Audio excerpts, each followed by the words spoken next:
of can get things down, and then sometimes it just doesn't work out for me. That's the same way for me. I'm just like, I push the invite button. I don't understand what's happening.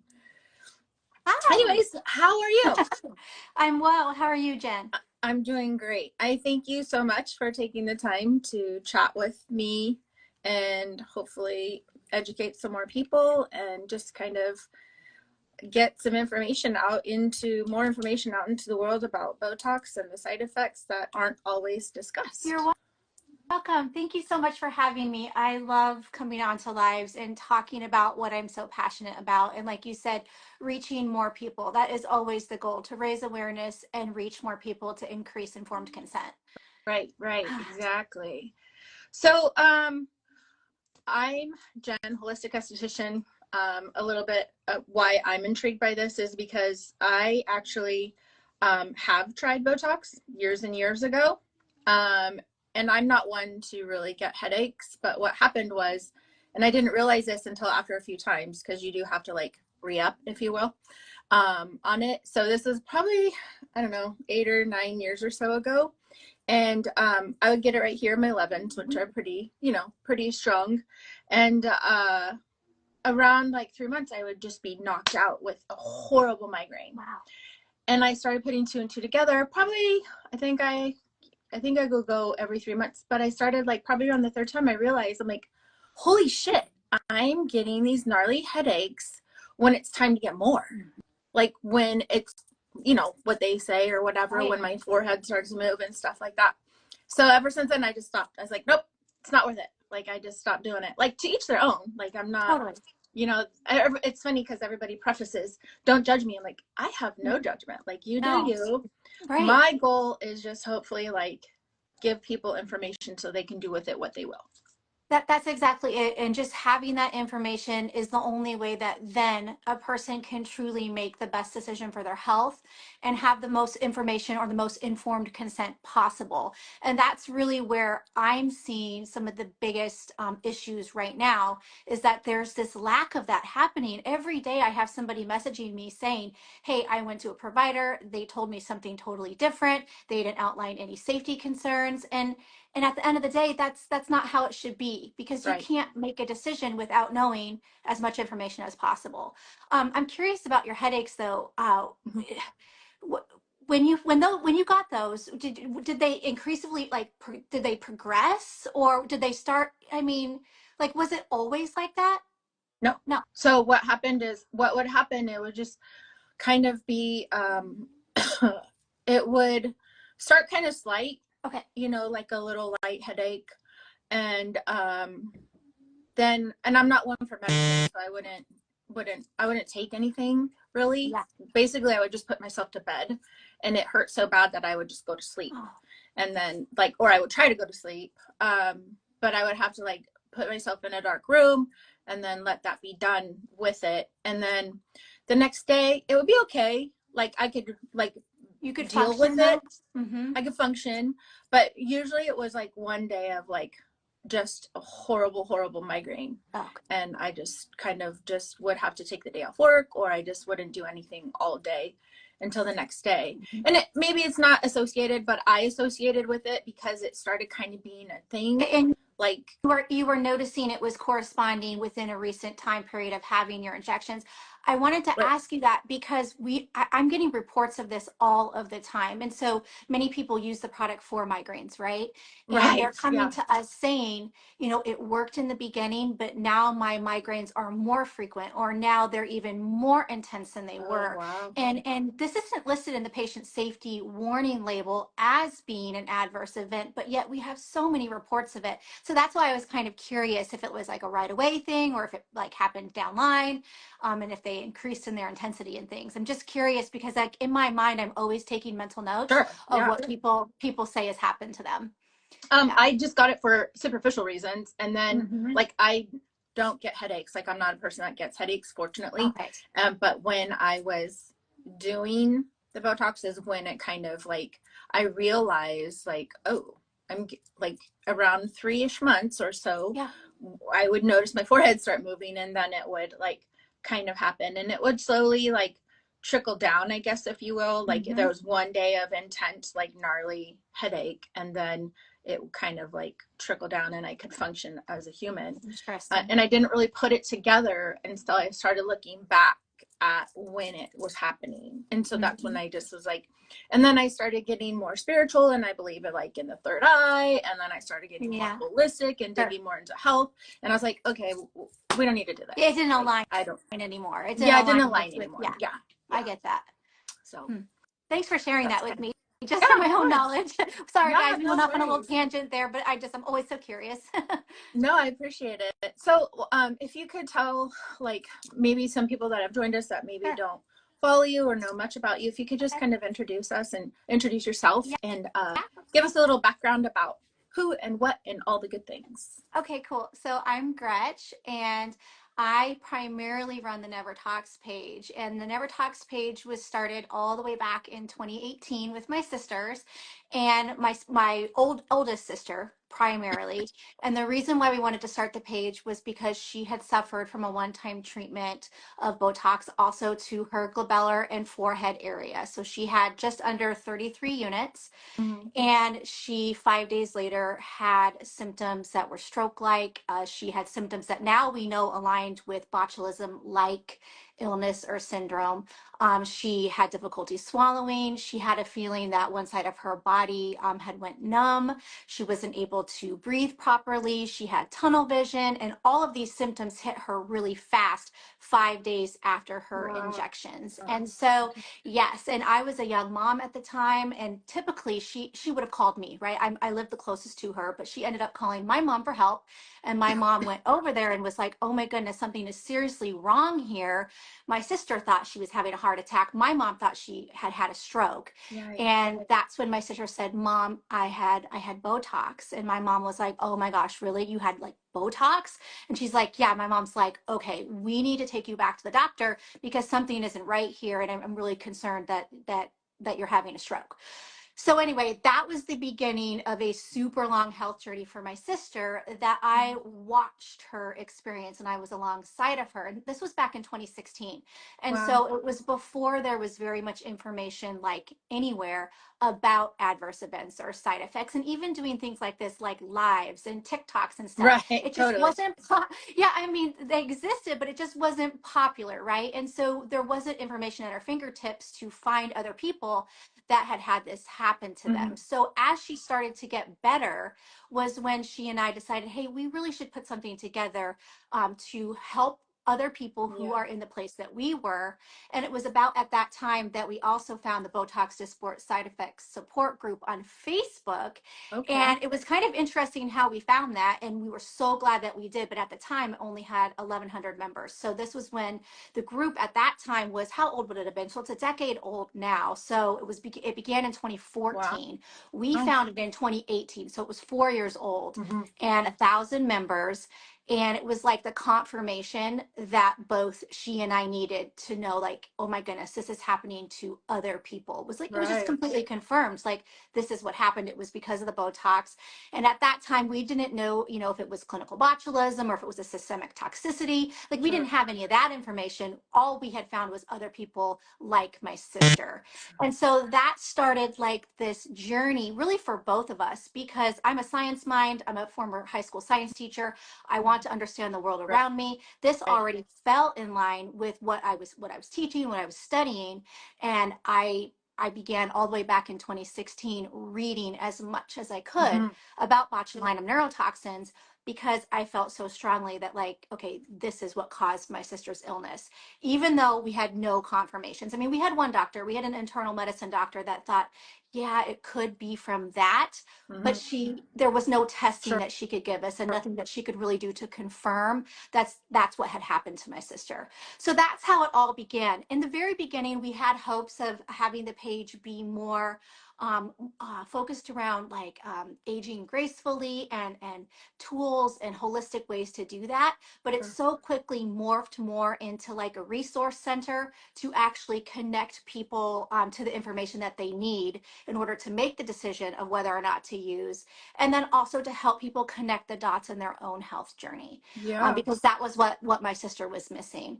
And then it was in I guess I want to say 2019, the Botox Discord group asked me on their team to help facilitate the group. And that's really where everything kind of like meshed together. And when NeverTox became like the official Instagram for the Facebook group, and we've just catapulted from there. And really, when I look back at the whole chain of events and everybody that's played a role in this, it's not just me. I sit back some days, I can't believe we're where we're at now. How far you've come. I'm very proud of this work. Yeah. Yeah, I'm excited. Well, it's so like that's one of the benefits, I guess, of all this social media is that there's more information, and we just have to do like, you know, there's false information, there's good information and things like that. But yeah, I didn't even think about the whole swallowing thing because I had a problem with that too. Did you? I remember it was scary. Very, like, very I totally scary. spaced that one. I'm like, I kind of remember that where it's just like, why can I swallow my own saliva? And when you can't swallow, you feel like you're going to choke. If you can't swallow your own saliva or food, you feel like you're constantly going to choke. And then that translates into anxiety. And then people have difficulty breathing. And it just causes this panic. You know, I've got a gal I'm working with right now that difficulty swallowing is her number one symptom. And in fact, she's having a swallowing test done today. And it's been terrifying for her. And just every day she's like, oh my goodness, you know, I tried to eat applesauce and this happened, or I tried a cracker with a little bit of pizza sauce on it. It just kept coming up. Like it's very, very scary. And that is one adverse event that's listed in the patient safety literature that can happen when the spread of toxin happens. So like, you know, we get like people that get prescriptions and stuff, we get these like huge lists of like side effects. How come it's not like, how come there's no pamphlet that comes with your choice to get an injection? That is such a these are possible question. side effects. Yeah, here it is. It's right here. Look at it. So really, it's a broken system. So there is a very extensive patient safety warning label, or a patient leaflet is what they call it in the UK. And then in Canada, they call it the monograph, right? It's 54 pages long. Whoa. That's extremely, that's a really big document. Yeah, it's a really big document. And it's basically, it comes in the box with the vial of the product. And it's on really tiny print, and it's folded up really, really tight, and it's into the box. And so it gets separated from the vial when a patient goes into their treatment. So they never actually see the real handout. And so all they get is whatever their provider gives them, whether they have a consultation beforehand or they give them like a version of the labeling, you know, in part of their paperwork that they sign in their consent form. And so we have reports that varies from provider to provider. Not everyone gives it in the same way. Usually it's a watered down kind of basic version of that 54-page labeling that basically says that if you use this product, you could suffer life-threatening side effects. It could even cause a fatality. And I think most people on that paper, when they're going to sign it, they're already invested in having the treatment. And so I'm just not sure they're really internalizing what that means or what the side effects are when they're there. I mean, some people do, but from what we're hearing from most people, they're not really internalizing it. I know my sister didn't. She did not internalize that. She signed it so super quick, and then off to the treatment she went. Well, sure, because you see like 10 out of 12 women already have it and they're walking around just fine. Yeah. So you don't even think, you don't even think about what could happen to you. You don't. It's like, everybody's doing it and everybody's fine. There is an everybody's doing it mentality and a narrative, like an overarching narrative surrounding it, that adverse side events can't happen, they don't occur, it's completely safe. I mean, it's really at the point where we're equating it now, or I'm not, but the industry is, as being no different than like getting your nails painted. And that couldn't be further from the truth. That's wild. It's wild, right? This is a neurotoxin, and it's not just any neurotoxin. It is the most lethal neurotoxin that you can find anywhere in the world. So does it, okay, I have some questions. Okay. So like for someone like myself that's got it like 10 years ago or so, however long it was, does it stay in your body that long? And does it travel? Yeah. Okay, so let's start with travel first, and then I'll circle Okay. around to does it Okay. stay. So yes, yes, it may travel. And the patient safety, again, literature states, in the box, that's part of the black box warning label, spread of toxin effects, or that this neurotoxic protein, just because you put it into the muscle, doesn't mean that it's going to stay there. And there's a number of ways that botulinum toxin can migrate throughout the body. First of all, it can hit a blood vessel. Your administrator or your technician can accidentally nick a blood vessel, and then it's going to get introduced right into the bloodstream. That is one way that very, very quickly then it can go throughout the entire body. And that's when we see some of our most severe adverse events, actually, because when it goes into the blood system within 90 minutes or less, it gains access to all the motor neurons throughout the entire body, thus then intoxicating them. Yeah. Dosage would play a role. So if you had 100 units, 150 units, that's pretty high. That's when we're going to see some serious intoxication.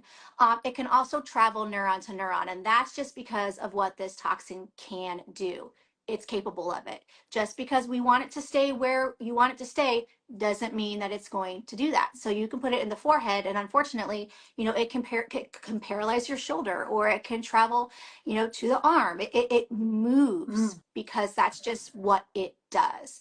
And then there's a number of different ways that it migrates, but those are kind of the two classic ways. It can cross into the central nervous system through retrograde axonal transport. That's kind of like a neuron to neuron transport, but works a little bit differently. It can also, there's numerous studies showing how it actually can enter into the brain and also cause serious side effects. So migration is a problem with this product. And does it happen every time? Not necessarily, but may it happen? It absolutely can. And then to answer your question, what does this neurotoxic protein do? Does it stay in the body? So here's what I can tell you. I can tell you that there is a ton of misinformation right now being passed around and in the industry. And most often what we're hearing from providers is they are saying that it leaves the body, or that it's metabolized by the body. And we hear it, 7 days, 10 days, 14 days, 20 days, like pick a number, right? The reality is that I don't know where that narrative comes from. It is a theory. I have a couple studies that are kind of supporting that, but again, it's just a theory and it doesn't prove it. Whereas there's a lot more research from the past. If you dig older, and I can provide anybody with studies, by the way, if this is something you're into and you want to know, if you go older and you look at when this toxin was isolated for use. So the protein was isolated. First of all, it started as a chemical war agent. They isolated the protein, they purified it, and then they learned that, oh my goodness, this has therapeutic capabilities. But those founding fathers realized really early that this neurotoxic protein actually acts in the body and has extreme permanence, and it acts in a very extraordinary way. So we can actually compare it more to like a dormant virus, say, like a herpes infection or a varicella zoster, or other things that are kind of popular that we talk about right now that I won't state because of community standards, but it's biologically active, right? So it behaves in that way, even though over a long period of time, its activity is going to lessen and lessen and lessen. But on a cellular level, there's very little proof showing that it actually clears the body. Wow. See, that right there is enough for me. It's enough for no me. no one told me that. It's enough for me as well. Yeah. Wow. Okay. That's pretty intense. I know.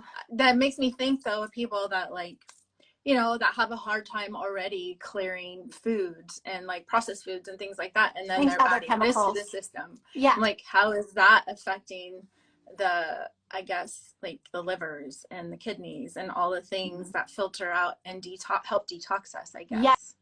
Yes, So. well, and I get that question a lot. In fact, I put a post up yesterday that has quite a bit of engagement of a gal named Holly who was sharing a piece of her story, and a lot of people wanting to know, we'll just detox this, right? Like we just detox this because we detox mold, right? And we detox other chemicals that we're exposed to. And what I tell everybody every time is that it just doesn't work in that exact same way, because this is not just your run-of-the-mill chemical, right? It's biologically active, and therefore it has to be treated differently. And its mechanism in the body is to actually get into the cell. It gets into the end of the cholinergic nerve, where it performs an irreversible function of blocking acetylcholine. And in order to detox something, then you have to take it out of where it is or take it out of the cell.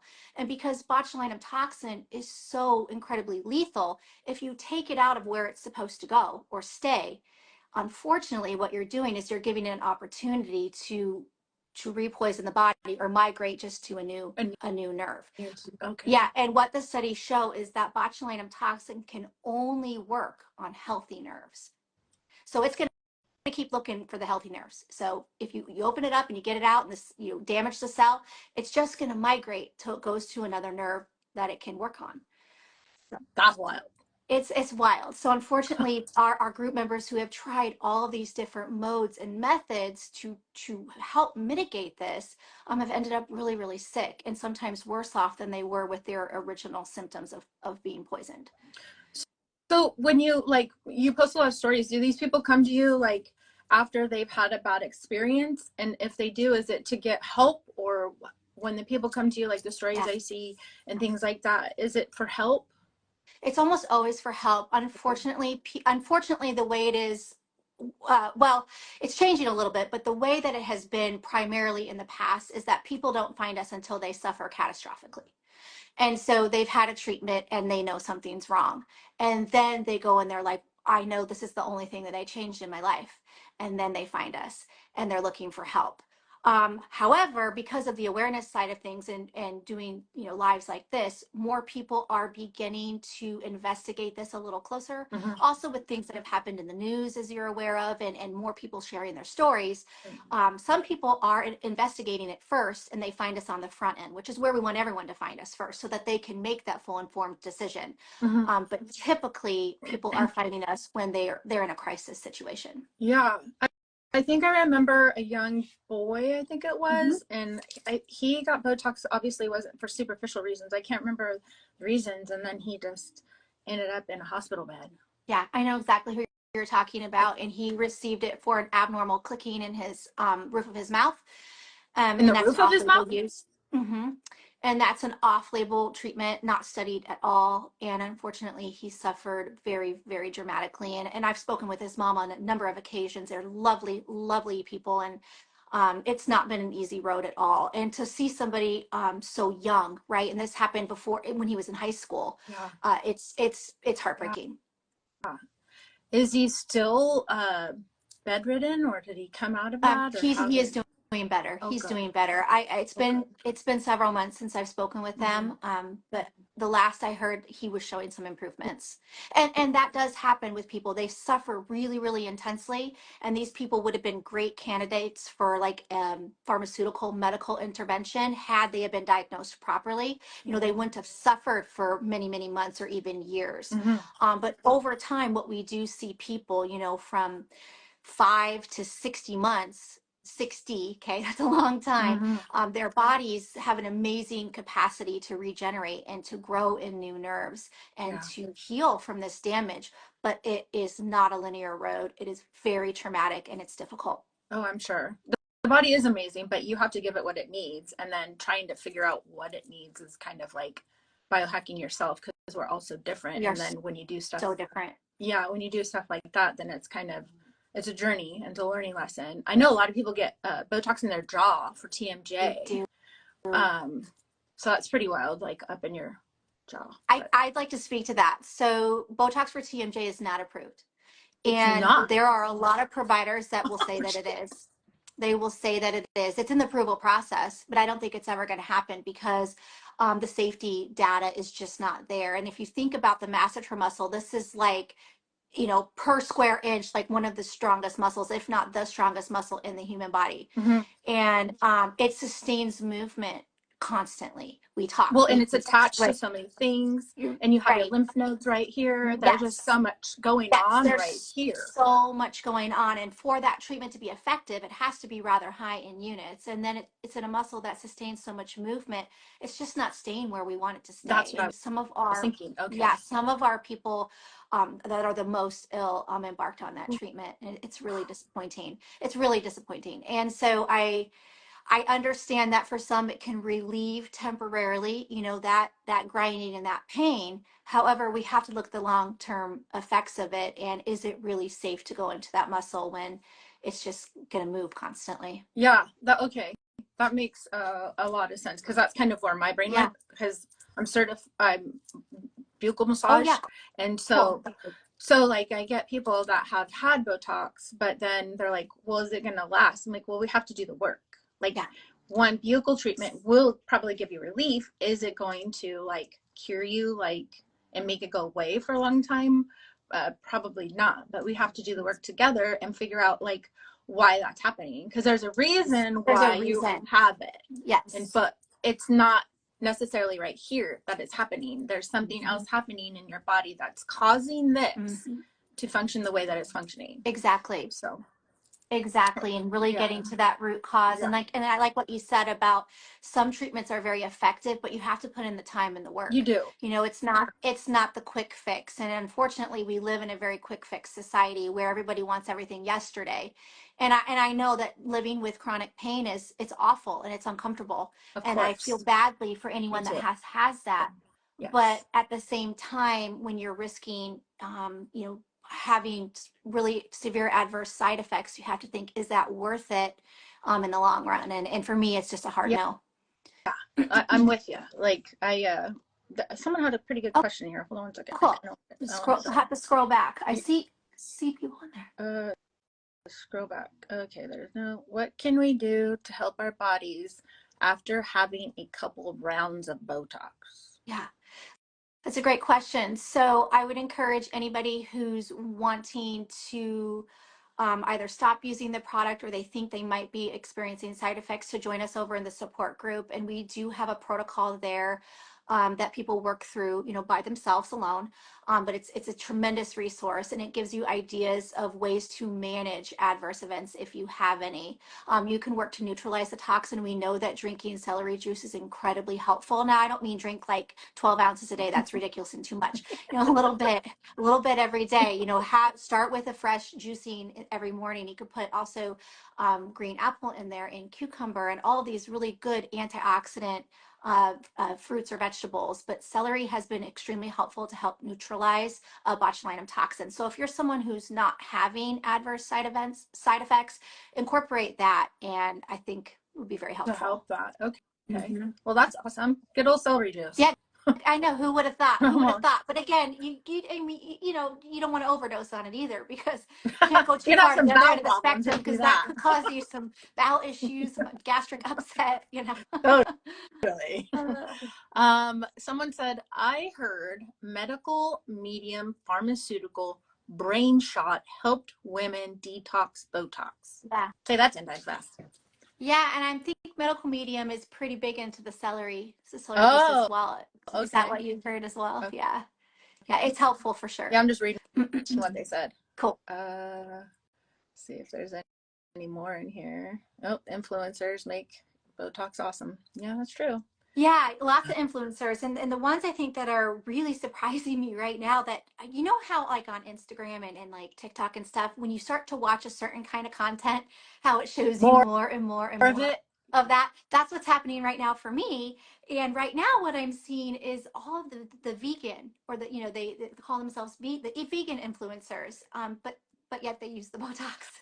And so I sit back and I'm like, that's something that's quite I don't understand this too much. It's different. That's the same with kind of like the holistic esthetician. If they kind of still do Botox and stuff like that. I'm like, I think the word you're looking for is integrative esthetician. Because maybe call it something a little bit different. Everybody has their thing. I think they all have their thing, but if people realize, like, if these same people realize like how much animal cruelty is involved in this industry, I think that they would think about it a little bit differently. I mean, millions upon millions, of innocent animals die per year for the batch testing of botulinum toxin products. And there is one manufacturer that's found a non-cruel way, but it's not mainstream yet. And I'm not even sure they're doing it fully, as it's still kind of in the development stages. But millions, I mean, like, I don't even know how many million, but many, many suffer to bring this product to market. I know. That's hard to really sad. hear. So I get what you're saying with the vegan and then the Botox. Got it. I Noted. know it's a kind of a minefield, but maybe they don't know that part. So Yeah, well, that's why I wanted to talk about it. hopefully they're watching now. Yeah. So someone asked, what toxic abnormalities could we look for from a blood panel? This is such a good question. So, unfortunately, this toxin is very sneaky and it can poison the body really slowly, or on the flip side, catastrophically, after a first treatment, say. In blood panels and blood workups, that usually doesn't show anything. And that's because the amount that somebody receives is so, so tiny. This toxin is so lethal that it has to be dosed in billionths of 1 gram, or you could also look at it as millionths of 1 milligram. Wow. So we're talking about figures that are so small that you can't, it doesn't show up in the blood for one very easily, and it doesn't really flip tests abnormal. I mean, there's a few things. We've had people have their potassium and their electrolytes really affected when they're severely ill. But as far as me telling you, oh, there it is, we see this on all these tests, it just doesn't happen. It varies from person to person.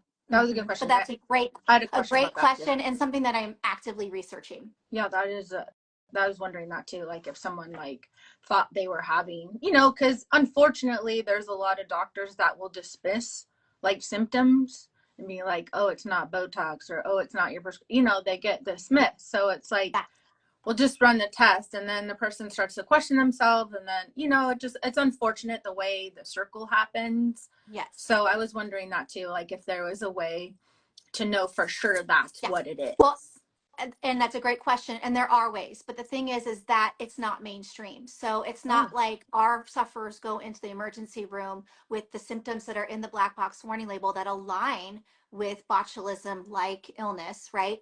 And they first of all, a clinician or an emergency room doctor has to identify in them that this is what the patient safety warning says. We think this is what's happening, and that has to happen really quickly. And if they are able to determine that this may be a possibility, then there are some tests that can be done. So they can take a blood sample and they can do the gold standard, which is a mouse bioassay. And so basically that's where they take the human's blood and they inject it into a mouse to see if the mouse dies, because Botox is dosed in mouse units. So one unit of Botox corresponds to the median dose of what it took to be lethal to a sample group of mice within 3 days. Wow. And so that's 1 unit of Botox corresponds to that amount. And so if you put a human's blood that is intoxicated with botulinum toxin into the mouse, then theoretically the mouse should be fatal to it. And then that's how they confirm, botulism. That's wild. There's a number of other tests. I know it's not wild. They can do a stool test. It's just not readily done because, again, the amount is more for foodborne botulism. There's mass spectrometry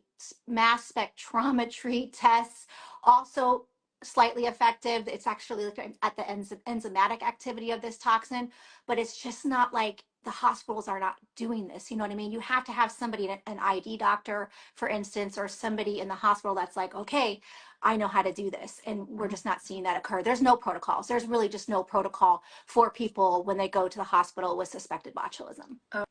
Oh, geez. Yeah. That's crazy. It just reminds me, I had a colleague or somebody that I know. She had an explant, and she she started doing research and doing all this stuff, and she's like, they don't tell you all the black box. No. There's a big like you don't get to see the box of boobs. Like it's literally all of like kind of what you're saying. Like, wow, this is what's on it. This is all the causes of it. And you don't know that. She's like, they're so toxic to our bodies, let alone there's a foreign object in our body, but what's in them also, in addition, how like it can affect the body. And so it's very interesting how like the Botox and boobs are kind of like, they're both in a gnarly box, probably with a big fat warning label on them, but nobody sees it. But the doctors. So exactly. And then that, coupled with the unfortunate narrative that just many providers refuse to acknowledge that this is happening. I mean, they say our sufferers go into the emergency room and they're met with, that can't happen. That didn't happen. That's not what this is. Gaslighting. Yeah. Yeah, It's that is just, really, really prevalent. And people who've spent any length of time following the NeverTox page, you guys, I'm sure, have seen those comments come in from providers saying the exact same thing in the comment sections. That's just what happens. And it's unfortunate because, doctors have, and providers and nurses, they all have an oath to do no harm. And so they owe it to to our community, to everyone, to investigate this further, and to at the very least, my expectation would be that they recognize the black box warning label for the product and that this may occur in people. How, like, I'm not too familiar like with processes, like governmental process and stuff, but if you wanted to like get more awareness around it, make to where like doctors had to be like, this is this is this, Yes. is that like a thing, and how long does that take? It's being worked on. So there's and by a few different agencies, but our favorite one, the one that has been working on this exact thing, this protocols and getting everybody onto the same page with licensing and regulations and what to do in the hospital should botulism occur, is called Public Citizen. So they are actually they're a group of like 500,000 strong. Wow. And they are responsible for the development of the original black box warning label back in 2009. And actually, currently, right now, this year, they put the FDA under petition to update the labeling, the current labeling, to be even stricter, to reflect that. And they have proof, right? This is a whole petition with all of the scientific proof that people are acquiring botulism at recommended doses from recommended treatments. They are acquiring it from subsequent or repeated treatments, and that they need to update the labeling to make it clear that this is occurring. And so our understanding as of today is that the FDA has about a year to respond to that petition and abide by it in order to increase patient safety, or it will move to another step, which could possibly entail some sort of litigation. That's the part where it gets a little fuzzy. I'm not exactly sure the process, but that's from our research what we're understanding. Gotcha. So thank goodness for Public Citizen. I mean, we need groups like them, and they're helping keep our world a safe place. It's so large, 500,000. Yeah. That's a good group of people. Huge. Yeah. Someone says, I had no idea human blood was in Botox, and the injector of 15 years didn't know either. Yeah. So there's it's really human blood in Botox. There is. It's human albumin, and it's a protein that's wrapped around, human albumin, and that's a from blood plasma, right? And that is a protein that's wrapped around the botulinum toxin. And that makes it really tricky. It makes it tricky in the body. And from our research, we believe that helps it evade immune surveillance in the body. And so 100%. There are some differences between pharmaceutical botulism and naturally occurring botulism, because obviously naturally occurring from the environment is not going to have the human albumin. But what the labeling says about it is that this could potentially transmit disease to a human, right? Because if you think of how albumin is processed, it's a large pool process. So thousands and thousands of donors, have their blood drawn, and then it goes to the lab, and the parts are all separated out until it finally is the right form for products, and it is put into Botox. And so there are certain viruses and prion diseases, HIV even, that aren't necessarily able to be taken out of those large pools. So there's a remote risk of a transmission there with each and every use. I have no words. Yeah. I have no words. And the most interesting thing for us right now is that we have thousands of reports of people who are coming down with Lyme disease or tick-borne. Oh my God, so many. I know so many. And they're like, I've never had a tick bite. I don't even live in an area that has ticks, but yet I use Botox. And so that's where we go back and we're like, oh my goodness, the human albumin in there, because is it being passed on that way? And so I actually went to the manufacturers of albumin, and it said right there in their labeling that tick-borne illnesses and infections like uriculasis and babesia could be transmitted in the albumin. So I was really shocked to have that confirmation. Oh my God. I just don't. I don't know. This is I love this. This is great. I know appreciate you doing it's so this. fascinating. Well, I mean, and this is just where my brain is. Like, I'm fascinated as well, and that's why I put so much time into it, because I want to know everything if I can.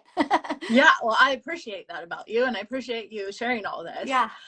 We have another person that asked, "Are some people stronger than others against Botox?" Yeah. It's a great question, and yeah, there are people out there like that. So this toxin causes an immune response in the body. Your body is an amazing machine, I think, and it can produce antibodies against the neurotoxin.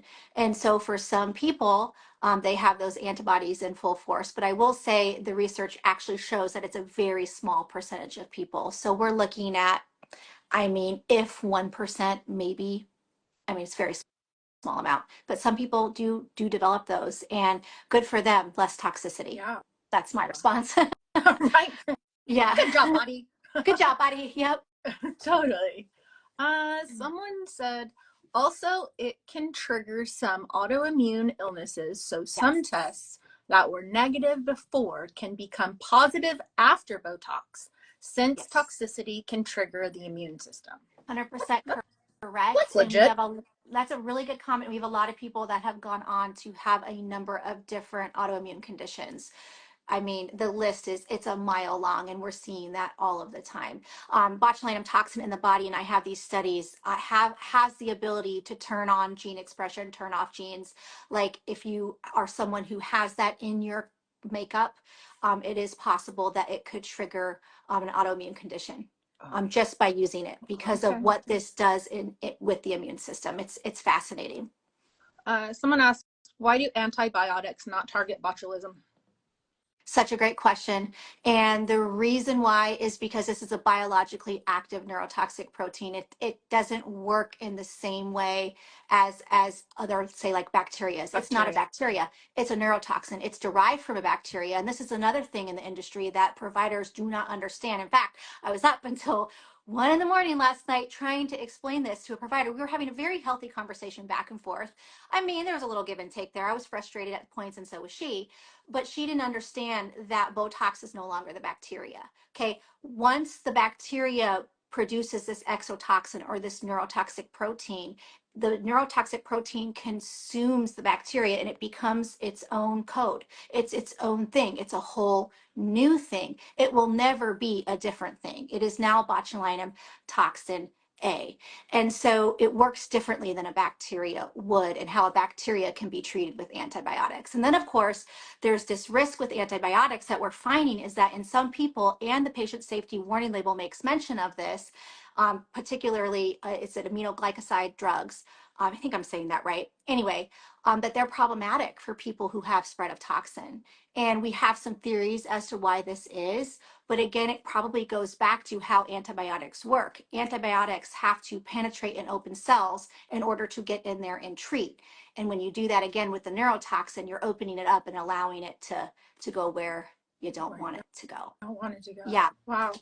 Yeah. In fact, I'm going to be posting on this in the near future because Kels, who I work with, my research guru and buddy in this, she has found some fascinating research that was done on infants actually, and antibiotics, showing that the antibiotics actually catapulted or facilitated a much quicker illness, as in botulism, than infants who didn't have antibiotics.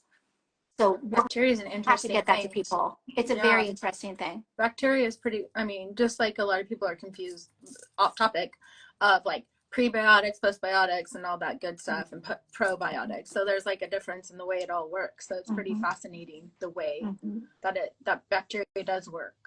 But anyways, how can we advocate to get tested? Someone asked. I love that. Writing letters to senators that would be interested in this cause, and talking about the lack of protocols in hospitals and medical clinics across our country, and how there's a great need for more readily available testing to confirm the presence of botulism in people. That would be huge. And also supporting places like Public Citizen and other agencies that are also working to do this, writing them letters saying, I agree, I support. Because they need as many people as possible, willing, like, to sign the petition. Like, yeah, I agree that that should happen. So that's one way. It's going to be a long road, though, unfortunately, because it just feels a little bit like the wild, wild west right now, as far as that side of things goes. Plus, the pharmaceutical companies make billions on it. You're kind of going up against $1 billion conglomerate. Huge people. Yeah, and in our minds, like, I don't like this toxin, and I think I've watched it cause horrific damage in people and rip apart families and marriages and destroy children's lives. Like, I have a very different perspective than someone who provides it would have. Okay, like, I 100%. understand that they, this is their livelihood, right? And where am I going with this? I don't even remember. But all that to say, what was the question again? Well, I just said that, like, it's, I mean, like, with Public Citizen and NeverTox and things like that, going up, like, huge companies that make billions of dollars. Yes. And, like, providers that are making money off of this, like, that, supply their lifestyle is probably a challenge in itself. It's just a huge challenge. So all of that to say, and I was going to say something really good, but it's just hugely challenging. And I wish it were easier. I remember what I was going to say. I'm here for increasing patient safety and informed consent. I know that this neurotoxic protein, unfortunately, will probably stay on the market for forever. Yeah. There are people who have really intense and debilitating conditions in which they've exhausted all the options. And this is the only thing that gives them some quality of life back, despite the risks. Okay.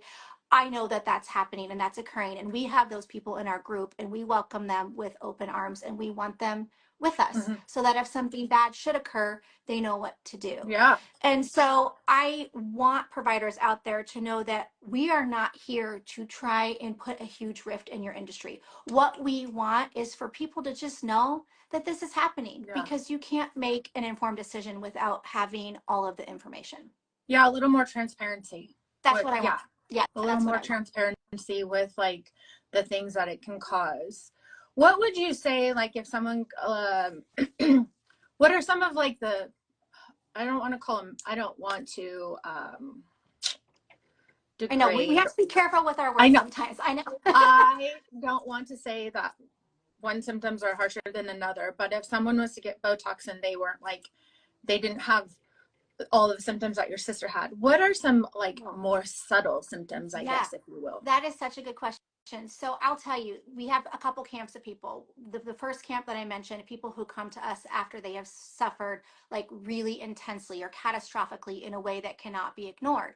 But then we have other people come to us where they're kind of like, they have this sort of intuition feeling, or this, like, kind of like you, where they're like, I've been getting migraines, and it's always kind of happens shortly after I had my treatment. Or they're noticing these little things happening, over the course of months or even years. And unfortunately, what botulinum toxin may do, and it's not just may, it's what the studies have reflected, which I'll touch on in a second, is that it has the ability to poison the body really, really slowly. And so it makes it very difficult for somebody to connect the dots back to, it was from my cosmetic treatments or my treatments. And so that just poses a huge challenge. And so those are the kind of groups of people that we're seeing come. And I have a study, well, a couple actually, one here, and I wrote it down because I didn't want to forget to bring it up. But there was a study that was done back in the early 2000s, and this was actually manufacturer supplied. And it was one of our long-term studies that looked at the use of a pretty decent group of people. And I'm not talking huge, not like thousands of people, but a good sized group of people. I think it was around 50 people. And it followed them for 12 years.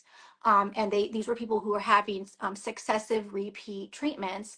And they determined that it was around the 10th or 11th treatment that most people, when they suffered severely or very adversely, it happened on the 10th or 11th treatment. And we're talking side effects like difficulty swallowing, severe muscle weakness, neck instability, trouble saying words, blurred vision. These are the symptoms that are in the black box warning label as being very severe and possibly that signify, clinical botulism. Whereas in other people who have this more mild onset, they may be looking at fatigue or sensitivities to light, food, and sounds. They may be getting more frequent headaches. Women around their menstrual cycles may be noticing that they're just not feeling like how they used to. Everything is really incredibly enhanced. Mm. Hormone fluctuations, the development of those autoimmune disorders seemingly out of nowhere. And they're like, what? Where did this come from? Those are some of the things that we're seeing when it happens very slowly, but they're sort of sporadic and more spread out. But they're significant enough that it leads people to start to question the safety of what they're using. Gotcha. You just created more questions on my health coaching intake form. Yeah. Oh my God, more questions now to add to that thing. Manuela, I only am saying her name because this is a beautiful thing she says. Manuela Glue Official, or Gallo, sorry. Manuela Gallo. I will never thank you enough for your amazing work, Gretch. You and the NeverTox are angels on earth. Thank you from every one of us that we have been through the living nightmare. Aww. Thank you so much for that. And I know Manuela, and I've spoken with her one-on-one a number of times, and I hope that you're doing so much better. And she even said here, yeah, me got sick after 10 treatments. I remember that day very well. Well, I hope she's doing better as well. It's hard. As a female, it's really hard to like really just sit and embrace the wrinkles. It's hard to embrace what's happening to our bodies only because everything is a picture now. And is it photoshopped? And how much shit do you have in your face? Sorry, I don't mean to offend anybody, but how much stuff do you have? Like, what's real, what's not real, things like that. It's so hard, I feel like, for women to just gracefully age. I mean, even men are just doing it now too. So it's not just women, but it's huge. The pressure to be beautiful and on all the time as a woman is just, it's there. It's not good. It never goes away. It doesn't. It never goes really away. Doesn't. No, and so what it requires is deciding to be injectable free. It requires a change of mindset and a daily change of mindset. So I always say that the decision to use cosmetic injectables at the end of the day is a matter of the heart. Because when we look at it that way, that's truly what this is about. 100%. And I'm aging as well. I'm in my almost mid 40s now, and of course I see things that I wish were how they used to be. But I have to tell myself what the alternative could be if I were to become ill from using these products. Is that the lifestyle that I want? Absolutely not. I'll take every line and every wrinkle that I have instead. And I'm just at a place where I've tried to surround myself with like minds. With other women and men who are doing it the way that I am, and that helps me stick to this. And but it isn't easy. Of course, it's not easy. That's kind of that's I embrace it to an extent where I'm like, okay, well, I'm not just gonna lay down and let all the wrinkles come. We're gonna do some work. We're gonna get and plus it's good for me, like the things I do for my skin. So I do, I guess, essentially embrace it because I'm not putting Botox in my face. And like you said, it is a matter of the heart, and it is to each their own. Like, there's no judgment here. Like, I freaking get it. I get it 100% why you're doing it. Like, the results are amazing, like, no doubt. But kind of like you said, like, I have a child now, and so it's like I don't want to risk what it could, like, just for face purposes, I guess. Temporary, right? For the most often it is temporary, and you have to keep doing it and doing it and doing it. And and then you look at the long-term effects of it, and it can be very, very damaging. Chemically denervating your nerves over a period of time is going to have consequences, and purposefully paralyzing muscles so that they don't move properly. And if you're doing that consistently every 3 or 4 months, eventually the muscle is going to atrophy. So it is that was my next question. It is in some ways, yes, setting your muscles up to fail, because healthy muscles need blood flow. Healthy muscles need to move. And so when we start to look at it that way, you see that this, not only is this blocking muscle function, but this has the ability to block a lot of other things too, and it's just damaging.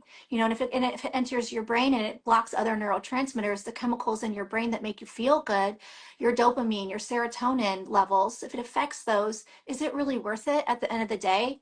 That is a great. Okay, so then it does atrophy the muscle. So then does the muscle stop creating all of the chemicals and things that our body needs? So the acetylcholine So the muscles move because of the neurotransmitter called acetylcholine. Okay. That is the chemical messenger within those muscles, right? That tells a muscle to contract. Okay. So this toxin gets into the cholinergic nerve and it irreversibly attaches, okay, to that receptor and blocks that function.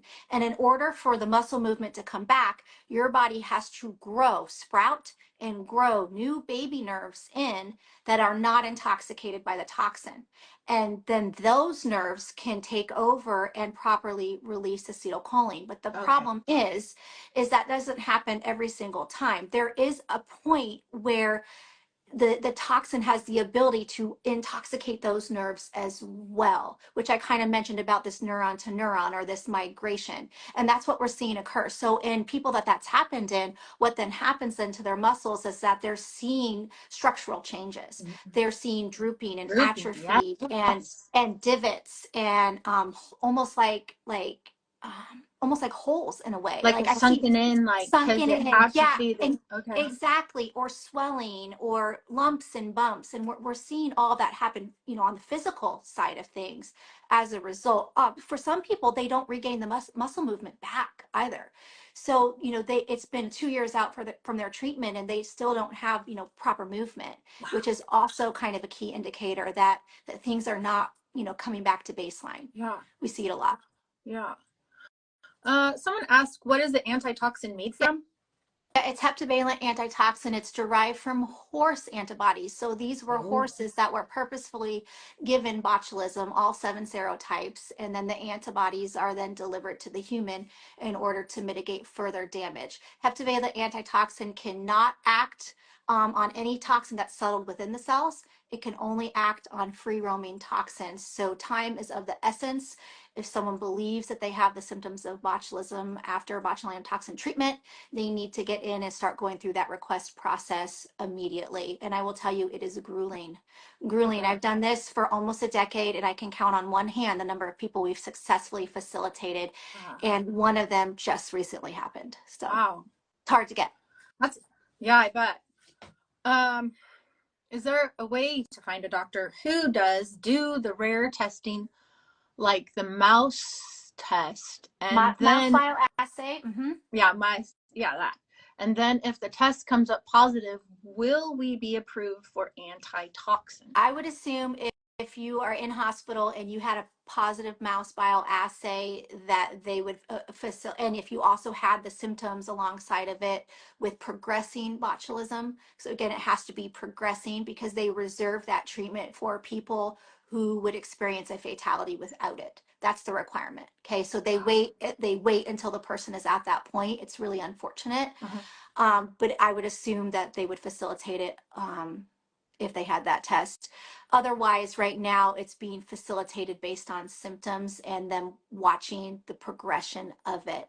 And this is where, our group is heavily involved. And oftentimes people are calling us from emergency rooms and we're trying to get them as much information as possible so that they can get a proper diagnosis. And it's very tricky to do. Wow. So you guys are always on. You're always we are never closed. We are never closed. This is all encompassing. I will be completely honest. Our team is exhausted.